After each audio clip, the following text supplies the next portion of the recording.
आइए हम इस वीडियो में फ़िरौन का जिक्र कुरान में और उसके रिसर्च के बारे में जानते हैं।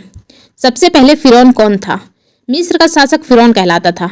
प्राचीन मिस्र के राजाओं को यह उपाधि दी जाती थी। इनमें से सबसे प्रसिद्ध और बदनाम फ़िरौन, जिसे हम फ़िरौन के नाम से जानते हैं, उसका रियल नेम रामेसेस द्वितीय और उसका वंशज जो था वो मेनेप्ता के नाम से जाने जाते हैं।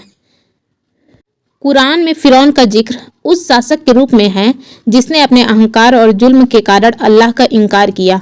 उसने अपने आप को खुदा कह डाला। उसने हजरत मूसा अलैहिस्सलाम और बनी इसराइल को सताया।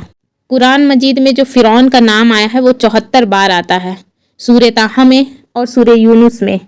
यह कुरानी आयत आज तक सच साबित है क्योंकि फ़िरौन की लाश मम्मी के रूप में आज भी मौजूद है और आगे भी सच साबित रहेगी। फ़िरौन ने कई जुल्म किए।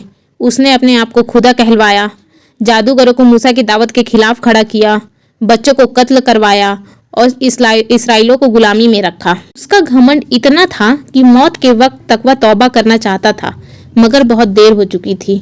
मूसा अलैहिस्सलाम को अल्लाह का हुक्म हुआ कि अपनी कौम को लेकर निकल जाओ। जब वे लोग लाल सागर के किनारे पहुंचे तो अल्लाह ने समुद्र को 2 हिस्से में बांट दिया। बनी इसराइल सही सलामत निकल गए। फ़िरौन और उसकी फौज पीछे पहुंची, मगर पानी ने सबको डुबो दिया। इस वाकया का कुरान में जिक्र हुआ है। कुरान में कहा गया, हम आज तेरे जिस्म को बचा लेंगे ताकि तू आने वालों के लिए निशानी बन जाए।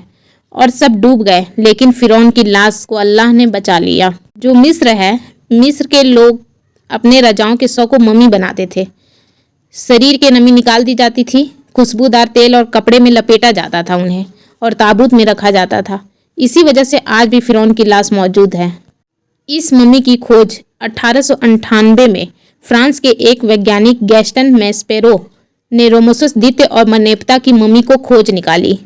मम्मी को काहिरा के म्यूजियम में रखा गया है। इसका वैज्ञानिक रिसर्च 1975 में फ्रांस के मशहूर डॉक्टर मॉरिसिस बुकाइल ने फ़िरौन की लाश की जाँच की। उसकी त्वचा पर नमक के अंश मिले, हड्डियों में समुद्र के पानी के कण मिले। यह सब बताता है कि मौत पानी में डूब कर ही हुई थी। यह सब बात ठीक वही है जो कुरान में 1400 साल पहले लिखी गई थी। डॉक्टर बुकाइल जो रिसर्च किए थे फ़िरौन के ऊपर, जब उन्होंने कुरान पढ़ा और देखा कि इसमें साफ लिखा है कि फ़िरौन की लाश बची रहेगी, तो वह हैरान रह गए। उन्होंने कहा, यह किताब इंसान की लिखी नहीं हो सकती, और उन्होंने इस्लाम कबूल कर लिया। सुभान अल्लाह। फ़िरौन की मम्मी को काहिरा के इजिप्टियन म्यूजियम में रखा गया है। 1974 में खराब हालात के कारण उसे फ्रांस भेजा गया था। पेरिस एयरपोर्ट पर मम्मी का पासपोर्ट बनाया गया जिसमें किंग ऑफ इजिप्ट डेड लिखा था। यह इतिहास का अनोखा वाकया है। शरीर में नमक और पानी का प्रभाव साफ देखा गया था। यह दुनिया का इकलौता शाही शव है जो कुरान के अनुसार संरक्षित है। वैज्ञानिक मानते हैं कि उसकी मौत लगभग 3000 साल पहले हुई थी। फ़िरौन का मॉडर्न रिसर्च किया गया।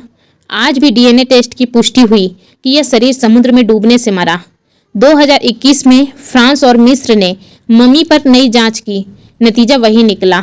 पूरी दुनिया के मुस्लिम इस बात पर ईमान से मजबूत रखते हैं कि कुरान सच्चा है।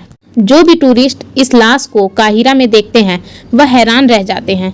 उसके चेहरे पर खौफ और दर्द की झलक अब भी है। उसकी आंखें खुली हुई है, मानो डूबने के वक्त वह चीख रहा हो। यह दुनिया के सबसे बड़े सबूतों में से एक है और फ़िरौन की लाश दुनिया के लिए एक निशानी बन गया।